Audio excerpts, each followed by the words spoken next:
So here's a quick video showing the one of the prototypes of the Spark board. And so it has all of the main components on the front here, along with your switches, the OLED screen, a reset button, and it has an Arduino compatible processor in the back here, a programming port, battery, 2-player port, a buzzer for sound, and then the LCD connector. And that's soldered, but we actually have a clamped version that I'm trying to use.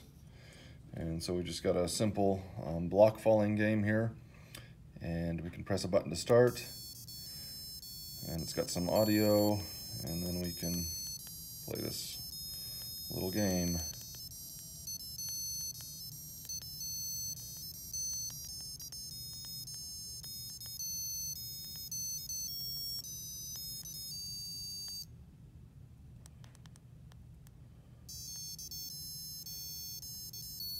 See if I can get a line here.